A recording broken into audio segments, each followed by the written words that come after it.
तो दोस्तों आज मैं आपको एक नई कहानी सुनाने जा रही हूँ। कहानी का नाम है अंधी का बेटा। एक कस्बे में एक विधवा अंधी औरत रहती थी। उसका एक बेटा था जिसके पालन पोषण की सारी जिम्मेदारी उसके कंधों पर थी। वह अपने बेटे को पढ़ा लिखाकर एक बहुत बड़ा आदमी बनाना चाहती थी। इसीलिए उसने उसका दाखिला कस्बे के सबसे अच्छे स्कूल में किया। वह दिन रात मेहनत करती ताकि बेटे की स्कूल की फीस दे सके। लड़के के स्कूल के बच्चे उसकी माँ के बारे में जानते थे। वह सब उसे अंधी का बेटा कहकर चिढ़ाते थे। लड़का इससे बहुत परेशान था।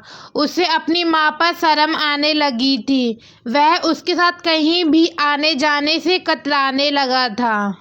जब लड़का बड़ा हुआ तो उसकी शहर में अच्छी नौकरी लग गई।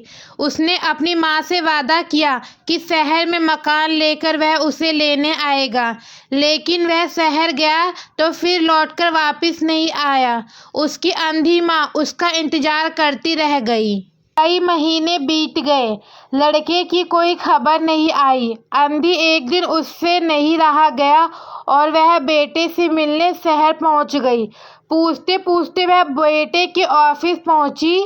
वहां सिक्योरिटी गार्ड ने उसे रोक दिया। अंधी औरत ने गार्ड को अपने बेटे का नाम बताया और बोली कि उससे जाकर कह दो कि गांव से कोई मिलने आया है। गार्ड ने जाकर उसके बेटे को बताया। बेटे ने ऑफिस की खिड़की से देखा तो उसे अपनी माँ गेट के बाहर खड़ी नजर आई। वह ऑफिस में सबके सामने अपनी माँ की वजह से शर्मिंदा नहीं होना चाहता था। उसने कहला दिया कि वह ऑफिस में नहीं है। अंधी औरत वहां से चली गई। शाम को वह लड़का ऑफिस से घर जाने के लिए निकला। रास्ते में एक जगह काफी भीड़ जमा थी। वह अपनी गाड़ी रोककर भीड़ के पास पहुंचा और बीच सड़क में अपनी माँ को मरा पाया। उसके हाथ में एक चिट्ठी थी जिसमें लिखा था, बेटा बड़े दिन हो गए थे, तेरी कोई खबर नहीं मिली। चिंता हो रही थी इसीलिए तुझसे मिलने चली आई। तू तो अब बड़ा आदमी बन गया है, तुझसे मिलना अब शायद मुझ गरीब की किस्मत में नहीं, लेकिन मैं बहुत खुश हूँ तेरे लिए।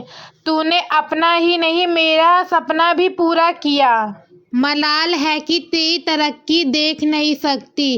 काश बचपन में तेरी आंखों में सरिया ना घुसा होता और मुझे तुम्हें अपनी आंखें ना देनी पड़ी होती, तो तेरी तरक्की अपनी आंखों से देखकर सुकून से मरती। तेरी अंधी माँ। ये पढ़कर लड़का फूट फूट कर रोने लगा। जिस अंधी माँ पर उसे शर्म आती थी, उसने उसके लिए कितना बड़ा बलिदान किया था। वह आत्मग्लानि से भर उठा और जिंदगी भर खुद को माफ नहीं कर पाया। इस कहानी से हमें यह सीख मिलती है कि माता पिता अपने बच्चों के लिए अपना सर्वस्व निछावर कर देते हैं। उनका हमेशा सम्मान करना चाहिए। आपको मेरी ये स्टोरी कैसी लगी कमेंट में ज़रूर बताएं। मेरे चैनल पे नए हैं तो सब्सक्राइब कीजिए, लाइक कीजिए और आपको आगे ऐसी और स्टोरी सुनने को मिलती रहेगी। धन्यवाद।